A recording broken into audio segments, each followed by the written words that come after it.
Hello. Oh, I was just talking to my lion friend on the wall there. I was talking to my lion friend on the wall. I was talking to the lion. I was talking about how the lion is behind me. So that would mean because I'm trying this new spread. That's it's a hexagon. So there's an upward triangle and a downwards triangle. We're going to try it again. We're doing another one. We just did one. So there's going to be energy going to you. There's also going to be energy coming to me. So the masculine principle is always going to be shooting towards you. And the feminine principle is always going to be, the energy is always going to be coming to me, right? So, or wait, is that right? So the feminine principle, oh no, the masculine principle is always going to be coming to me, and the feminine principle is always going to be going to you. Just the way that the triangles are set up. You can take either side you want, though. It's not coming to me at all. It's just reading a situation. Doesn't make any sense.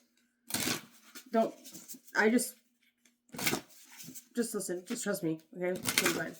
Well, don't say that, because that's for the last thing you're going to do. If someone tells you to trust them, obviously the first thing you do is not trust them. FYI, for your information. Let's get into this. I separated the decks, the Casanova deck and the Sex Magic Tarot. We're going to still use both of them. Just because I would say that a majority of the energy that I work through is not really energy that the majority of the collective already has, right? Like, I'm bringing my own energy from my other job onto YouTube to read about it, because they don't really enjoy when I read tarot on Strip Chat, right? Like, I've done it before. It just kind of freaks people out just because it's very transactional over there. It's very transactional. I don't want them to think I'm like taking advantage of people or like using magic to get them to spend money on me. That's not the case, but it doesn't change the fact that I still receive a lot of energy from over there, and a majority of all of it is usually pretty sexual energy. So it's kind of a different kind of collective, right? This is like people that are, in touch with their sexuality, in touch with their sexual side, that don't really shame people for their sexuality, people that are interested in and have a somewhat of a sexual drive, or maybe they're trying to increase their libido, maybe they're trying to get more comfortable with the idea of sex in general, or just like speaking about sex, right? There's something about that where it's like it doesn't bother them. They don't think it's like gross. They're not like, ew, like, why are you talking like about that? Like, nobody wants to know. Like, they're not that kind of person.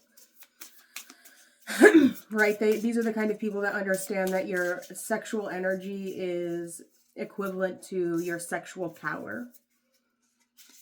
Spiritually, they understand that there's a huge connection there, and if not, then it's something that they're interested in learning more about, right? I mean, me myself, I'm Virgo Mars in my tropical chart, and then in my sidereal chart, I'm a Virgo Sun, Virgo Venus. So like, I understand the prudent nature of being a Virgo, right? I understand like the feminine quality of needing to be protective of your energy, of having self-worth and whatnot, right? It doesn't change the fact that it can't be like something that,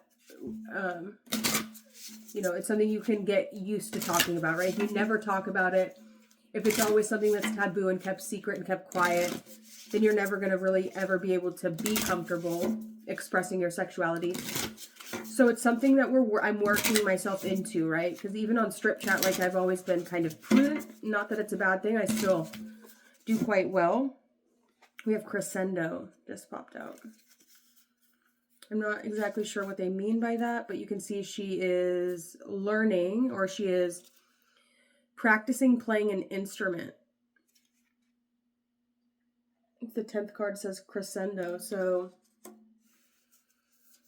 we'll read that from the book for sure. But that could just talk about Like learning to play an instrument, it's not always, it takes practice, right? Even tarot cards could be seen as an instrument. Connecting it to the tarot and oracle cards, it's like it's not just about being able to read what cards come out, but it's also how can you align yourself to the deck of cards in your hand to get the right cards to come out that are actually in alignment with the energies that are actually happening. Because I could pull every single card from this tarot deck and I could make a story out of it, but how do we know that it's the right cards that are coming out, right? That it's actually the cards that need to come out, the cards that are going to be beneficial for you, cards that are maybe not exactly the way you're seeing things, but are close enough that it could give you a different perspective, a shift in perspective, or something along those lines, right? It's an art. It's something you're always going to be practicing, right? There's not, oh, I know how to read the tarot. No, we're all learning how to read the tarot. There's only learning, right? You're always learning when it comes to tarot. It's like you're becoming aware of yourself, of your subconscious tendencies, of your subconscious needs and desires, and learning how to make art out of that, right? Learning how to turn our issues into beautiful pieces of artwork. That's what art really is about. It's about creating something that has, emotion and energy and thought and time and skill put behind it that other people can look at and see, right? Just even the art on the cards even, right? Because that helps other people grow and learn from the emotion that you're able to express when you're drawing, when you're painting, when you're reading the tarot, when you're playing an instrument, when you're playing music, right? It's all like we're all depositing our emotional energy into these things as we're creating them, or as we're creating using tools that were made by another person's deposit of energy and emotion into an item or object. So there's something about mastering something, or something about learning to do something more fluently, right? Learning to do something with more grace. I have no idea what the word crescendo means. It's an interesting word. But that's what I got off of the card. These cards talk. Surprisingly. It's like the style of cards, I don't really know that I would have naturally been drawn to it, but I'm definitely trying something new. I feel like so far it's been pretty good. So the first card we have out is this crescendo card. And it says, like a melody that grows gradually but surely, so your moves unfold in a harmonious symphony. The invitation is to be patient, to listen to the notes that resonate within you, allowing time to take its course as you overcome obstacles with poise and gracefulness. Deepen your instincts, study, become passionate about the arts, and embrace your inner growth. These allow elements to develop naturally and unhurriedly. So something about patience, right? It takes time, to learn to play an instrument like that, to learn to be able to draw or paint, right? The person who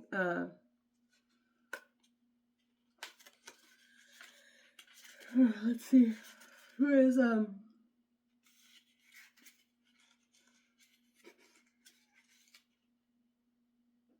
art is by Umberto Brunelleschi. I'm not sure what that means.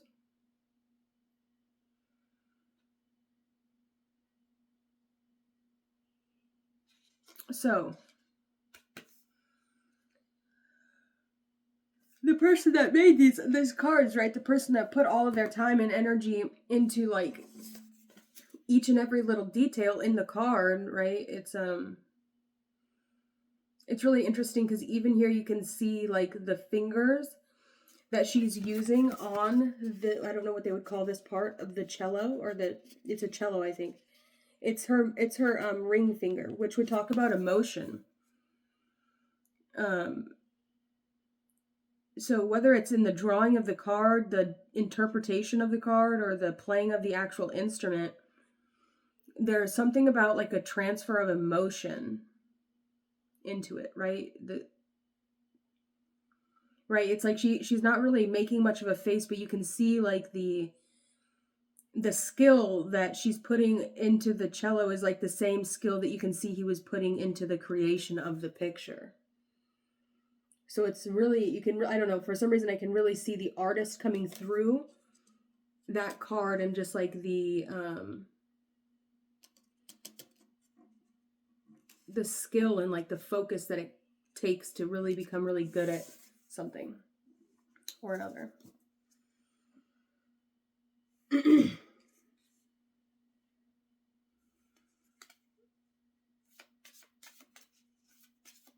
Okay, what signs do we have coming out for this? What is the sign that's going to be, or the planetary energy that is associated with this crescendo card? We have Venus. We had Venus come out earlier today as well. It says harmony. Venus is really all about that kind of energy, right? This is a very Venusian, but it could also be kind of like a moony deck. I could see it being more moony, maybe, than it is Venusian. We just had Mercury come out. Maybe it is more mercurial. But it's playful, it's light, it's beautiful, right? It's beautiful works of art, right? It's by the publishing company is La Scabero, right? Like the scarab beetle. So it has a really strong connection to Cancerian energy. These decks, they're Cancer decks. They're the end. It's the beginning of summer decks, right? These are Ten of Swords decks. These are the Ten of Swords. This is what these decks embody the Ten of Swords, right? These cards are made as the gems in eye, right? That's their intention. These are 69 cards, right? These are Cancer cards. This is the top of the Masonic Arch cards. Or this publication company. That's what their symbol is of. In the Egyptian calendar, whenever a new year, because there are New Years in the Egyptian calendar system, it would be represented by a blue scarab beetle, and that would be when you entered Cancer season. And then we get to Sirius, which was a very important star in the Egyptian culture. I know it's not Egyptian cards, but that's just what the scarab beetle makes me think of, is the Egyptian scarab beetle that they would like mark on the temple walls. They would put a scarab beetle for every year that they passed through this season of summer, when they made it into the Cancerian energy, which is the symbol of the 69. And it also is tying in with Sirius, the dog star. So,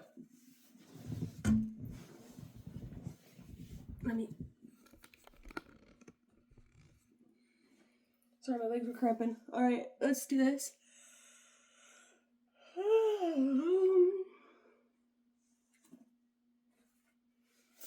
So we have harmony and crescendo.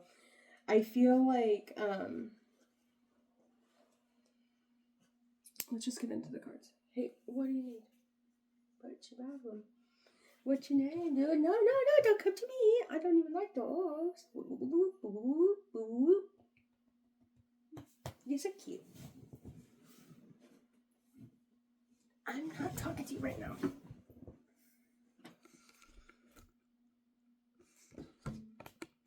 That's windy. What?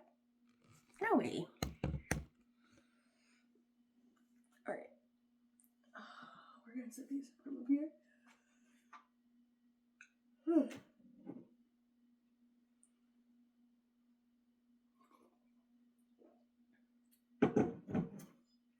I put too much honey in that.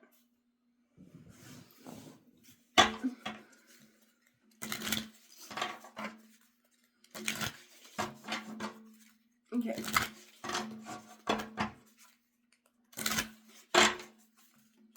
It's too sweet. So maybe that's how you're feeling, is that people are being too sweet to you. How are we 14 minutes into this reading already? Oh my gosh. Wait, what happened? Where did time go? Let's get into this. What is the first card? So at the bottom, this is going to describe her subconscious motives for the relationship. And for that, we're going to actually use, you could have your Venus in the 10th house. You could have Venus currently transiting through your 10th house. You could be a Taurus rising. Venus just moved into Aquarius, so there is that energy there. We also have this Venus-Pluto conjunction, which could be bringing up energies from the past, right? It's been a really long time since we've had a Venus-Pluto conjunction in this part of Aquarius, right? Maybe we did last year, but not with it fully being in there. So there could be some energies, some past timeline things coming up from around like the Renaissance era of when the last time that Pluto was in Aquarius. These Casanova cards are very Aquarian energy, now that we're thinking about it, right? This is going to be my Pluto deck. That's my Pluto deck, is the Casanova cards. My Pluto and Aquarius cards. They're going to represent for me, I think. Where there's going to be this feeling of obsession, this feeling of karmic ties, of like being extremely pulled and drawn in. Even you can see I'm sucked into it. So let's see. We're going to go here to this feminine principle. And this is going to be in the bottom. It's going to represent her subconscious motives for the relationship. What is the subconscious motives for this relationship? Now, this relationship, I am seeing a man, but it's in the reflection. This could be the relationship between you and whatever your craft is, right? What do you consider your craft to be? Because we were looking at that cello and talking about her playing it. So this could be your relationship to your craft even. It doesn't even necessarily have to be your relationship to this man. Well, the man is there, but I feel like really what is in the forefront of your mind is whatever instrument you use to play. We have the Four of Wands. The Four of Wands. In this card, the first thing I think about is like swinging, right? Like you're swinging. If you're in a relationship, this person could find it really attractive that you have like extracurricular activities, or the fact that you have, there's things in your own personal life that you have that are your hobbies, right? It's like sometimes I don't know if you've ever gotten into a relationship with someone and it's like they kind of adopt your likings, right? It's like they don't have their own things that they like, right? But that can be kind of annoying, but I feel like that's not the case, right? This person really likes that you are your own person, right? That you have your own things that you like, that you aren't trying to adopt their personal likings as your own, right? It's like they're allowed to have, let's say this person's like, how do I say this? Let's say one person likes to work on cars. Okay, let's say somebody's really into cars. They like cars, they like to work on cars, they like to fix cars, they like to restore cars, maybe they like to build model cars. They're just into cars, right? They like to go to car shows. They're just interested in their car. They're focusing on their car. They're always fixing their car. They're always doing something to their car. Washing their goddamn car. Who knows? They're doing something with their goddamn car. Who knows what it is? We don't know. You're not so focused on their car, because you're inside doing astrology, or you're inside reading tarot, or you're inside doing something that is not associated with their car. Right? You don't give two fucking shits about their car. And I don't really feel like they give two shits about your tarot. They just kind of let you do it. Right? They let you have your time. They let you have your extracurricular activity. And they're not trying to get into the middle of it and fuck up your flow. And you're not trying to fuck up their car. Right? It's like you both have your own thing that you do. And the other person is not trying to get in the middle of it. It's not trying to adopt it as their own. But you're still able to be friends, even though you're not into the same thing. That's very nice. That's amazing energy. That's the fucking truth too. So that's not a bad thing, right? That's the subconscious, like that could be like the underlying thing that makes this relationship so harmonious, is that you have your thing and they have their thing, and you're not trying to adopt their thing as your thing. You're not trying to be like the next, winning car person, even if maybe you have enough money to get a really nice car. Maybe you have the ability to fix a car the way that better than they would be able to fix a car, right? But it doesn't mean that you're trying to, because you don't give a fuck about it. Right? It's like you'll listen to him. Yeah, that's really cool. Oh, you got the piece for your car. Oh, I'm really happy for you. Cool, right on. Did you get it installed? Yeah, cool, right on. We'll go on a drive or something when you get it figured out. Cool. Talk later. You don't even need to bring the tarot up. Don't even bring it up. Just don't even bring it up. You don't even need to bring it up. Just let me do my thing. And you do your thing and it's fine. I don't even need to know. I don't even want to know. Thank you. Gotta go now. Bye. That's giving me, right? It's nice, right? There's options. It's not like you're keeping secrets from each other. It's not like you're trying to keep something. It's just like, even if you are in a relationship with someone, it's okay to still have your things and they have their things, their interests, right? And it can be something that you're not interested in, but they're interested in. That's nice. That's good, right? We want those kind of relationships in our lives. But there's also this thing about swinging here. So there could be something about like, with one way the pendulum swings, it must swing another. So just make sure that you are treating each other equally. That like, right, you could maybe not give two shits about cars, but maybe this person does care about the tarot. Maybe they do want to know about the tarot. They want to know what the fuck you're talking about. Because it's fucking interesting. It's like, wait, what is she talking about? Now, that can be annoying, potentially. So you have to treat people the way you want to be treated, because, like,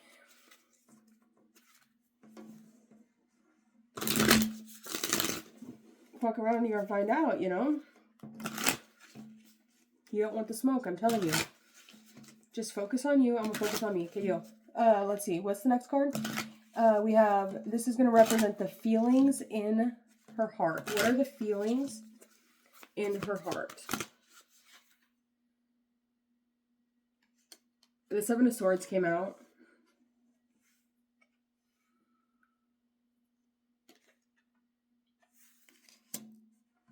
The Seven of Swords came out. Okay. The Seven of Swords came out. Her heart, she's feeling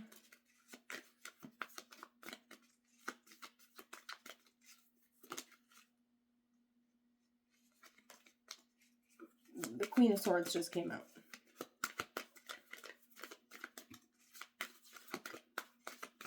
Let's go to the next one. We'll talk about that in a second.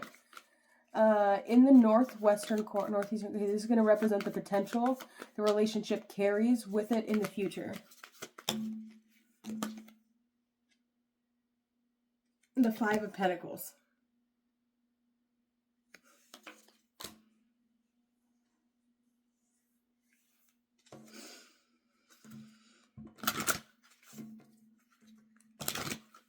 That's not looking good. It's really interesting because the feminine and the masculine just completely switched places, right? Like, hair color wise. Or wait, I don't know. I don't know what the fuck's going on here. So the Five of Pentacles, that talks about, like, you can be here, you can play the violin, but, like, you're not in on the action. You can play this world's smallest violin if you want to cry about it. The Seven of Swords could talk about a disinterest or feeling not confident enough to, like, speak up about the thing. You are in the feminine energy. And sometimes the feminine is all about receiving. And so the feminine energy is the energy that's being funneled down towards me, is this feminine energy. With the Four of Wands, which is 1111 card. It talks about being able to come and go as you please. The Seven of Swords can talk about deceit, lying, trickiness, hiding things. a lack of confidence in speaking up or a lack of confidence in showing the skills that you have. Even if, when you're by yourself, you are really good at playing this instrument. And then over here we have the Five of Pentacles, which is Mercury and Taurus. And that is representing the relationship carries, is the Five of Pentacles. I feel like the potential this relationship carries is exclusivity. Energies of just being... This could be making somebody feel left out in the cold. This could be making somebody feel unimportant, right? Especially if this person is like not super into the whole like swinging thing. If this person is not really into the whole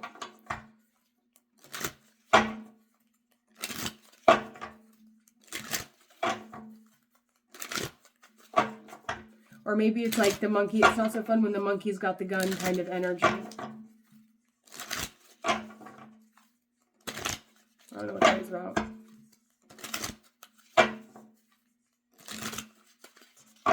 Alright, let's move on. This is kind of long, sorry. What is this? You have the Two of Pentacles came out. Where it's like, maybe like this person just like, this person can be kind of possessive a little bit. This feminine energy could be a little bit possessive. Like they might make it seem like they're not super possessive, but they are. Low-key, they are really possessive. They might have had you fooled at first, but turns out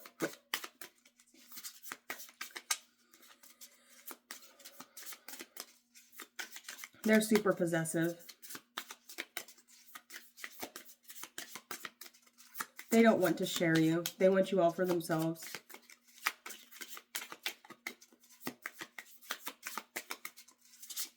Card 1, placed at the top and is pointing straight up. It represents his subconscious motives in the relationship.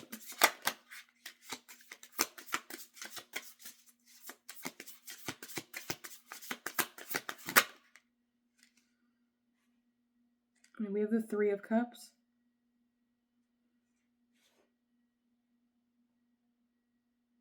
He's trying to fuck. He's just trying to fuck, I think. Like, he wants to fuck, right? He wants good company. He wants to be in good company.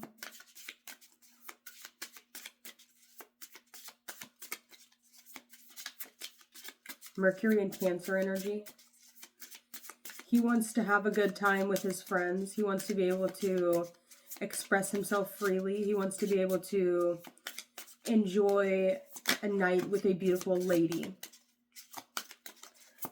Card 2 is placed in the southwestern corner and represents the feelings in his heart.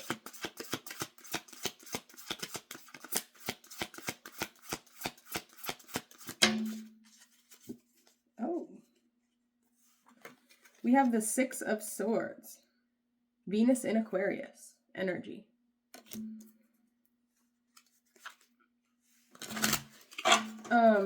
The feelings in his heart, he just wants there to be calm waters, right? If there's going to be a lot of water, he needs the waters to be calm.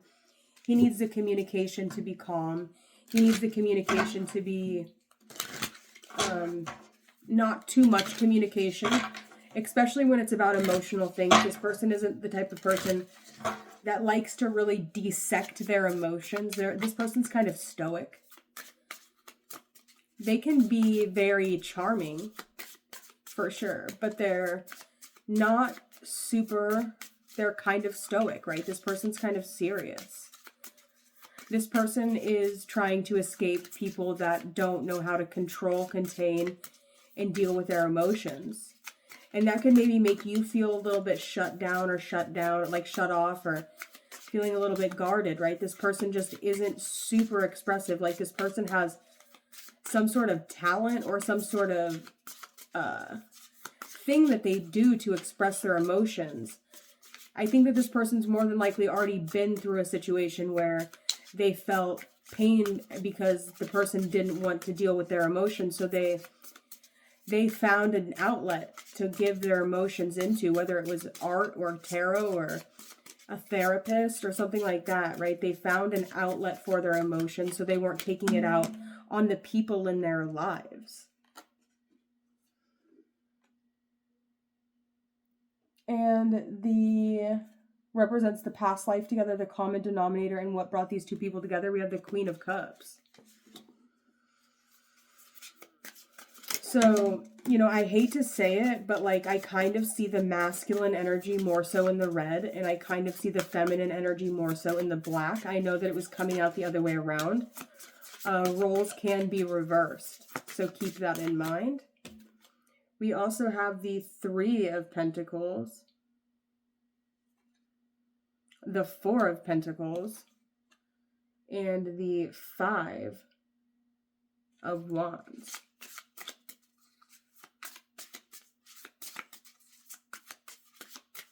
There's some sort of competition battle, like who can spend the most money the fastest, who's gonna get time with this person by themselves, who's going to get time, who's going to get the opportunity to spend the money to get this person's attention.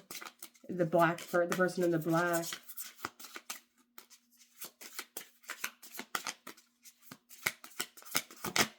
One more. The Three of Wands.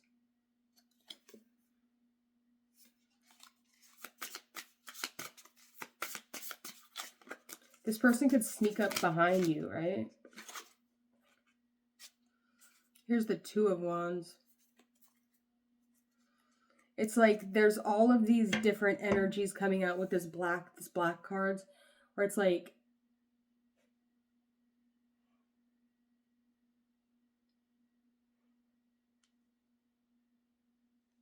I think he's gonna spank her. Oh. I don't know. These black cards, this Casanova deck goes so fucking hard, dude. Jesus Christ, dude. Someone save us all, dude. We're all... Oh my god. Please, everyone use protection, right? It's the Casanova Tarot. So it's like we're going supernova. We're turning the motherfucking house into a goddamn supernova. That's when a star, like, implodes or explodes on itself and turns into a black hole.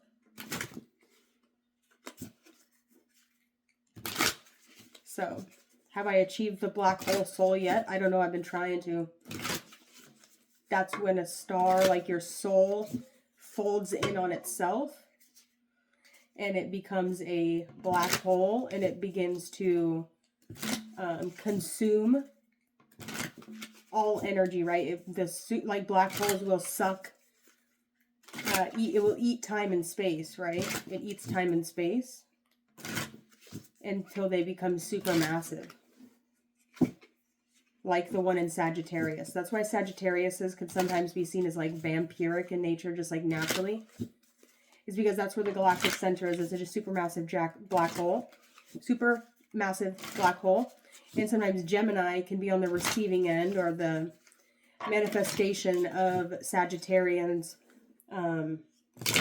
Vampiric nature can definitely really affect that axis. But I feel like just the Sagittarian vampiric nature naturally, right? They're just naturally vampiric energy-wise. Now, it could be because we're going through Sagittarius season that I'm feeling this way, but, right, it's like something's going supernova, something is imploding in on itself, and it's like then they just go around and they eat everything that comes in their path, right?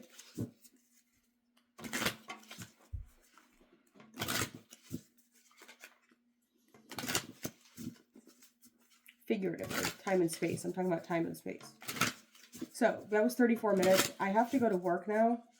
If I don't get fucking monetized on YouTube soon, I'm going to be so mad because I should be getting paid for these readings. I should be getting paid to do these. I'm a slave right now. I'm enslaved to YouTube. YouTube just has me working for them and I don't get paid for my work. So,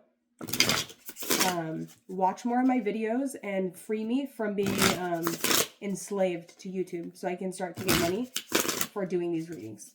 That's all I would really like. So don't be afraid to share the videos, like the videos, play them in the background if you have to. It doesn't really matter, but like I would like to be able to I wasn't even here. I wasn't even, my family, my bloodline wasn't even in fucking America for the whole, like, Civil War thing. We came to America during World War II, bitch. So it's like, for you to fucking enslave me and my bloodline to your stupid fucking website where I'm putting in fucking perfectly good work, it's like, you're not gonna fucking enslave me.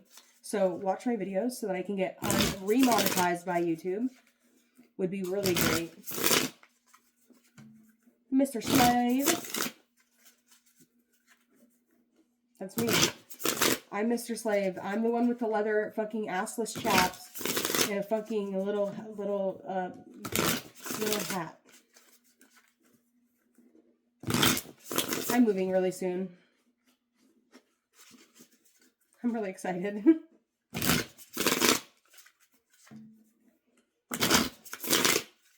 And my roommate is Miss Garrison.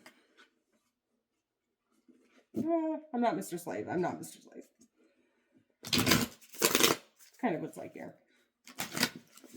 But for gay people. Anyways, I'm moving really soon. I'm really looking forward to it. It's going to be super fun for me. My roommate is going to be really cool. His name's Cheeseburger. He's cool. He's a Rohini moon. So, I've known him for a while. It'll be fun. It might not be as, like, fancy and, like, as nice. It doesn't know if, I don't know if it looks fancy, but it'll be good.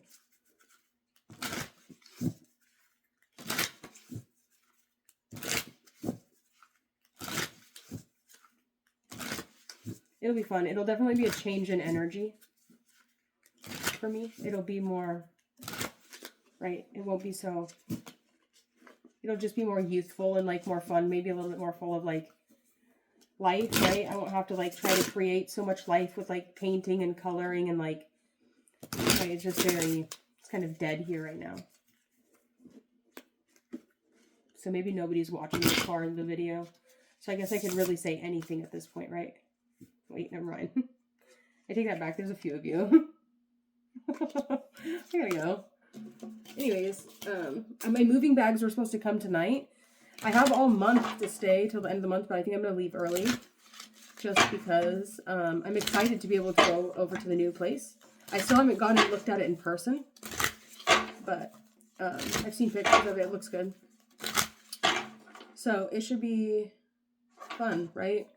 It'll be a different kind of energy. So, sending you all love. This is the last reading for the night. I might not make another video for a little while. Obviously, I'll make another video soon because I love to read tarot. I enjoy reading tarot. Hope you guys like when I read the tarot. We try to go a little deep. Sometimes they're deep, sometimes they're not. We're getting some different decks, right? We're getting different decks, the decks that are bringing in different energies and different perspectives. I did a lot of searching on Amazon for these decks. I just feel like we're going to bring in the sexual energy, right? The sexual energy is so important. Like, I've never been a prude. I mean, I don't know. The tarot community can be kind of prudish. Obviously, like, if you are having sex, make sure you're using protection and make sure you're, like, you're a grown adult. Like, you should be able to know how to do things properly. You know? But, right, we're learning how to be in healthy, like, healthy relationships. And I think that the first step in being able to be in a healthy relationship is making sure that you yourself are healthy. And I'm at the point where I've worked on myself for a solid 2 years now. My traumas, my issues, my jealousy, everything like that. And so now I'm getting to the point where I am ready to, I think, start working on relationships. Right? Stop being so selfish and self-centered and start focusing on creating long-lasting and, like, happy relationships and emerging as the, like, my new self, right? That is healed and not so traumatized, right? We have the Empress, the Ace of Pentacles. So that's what I got for you guys. Gotta go now. Bye. Whoa, whoa, whoa, whoa, whoa, whoa, whoa.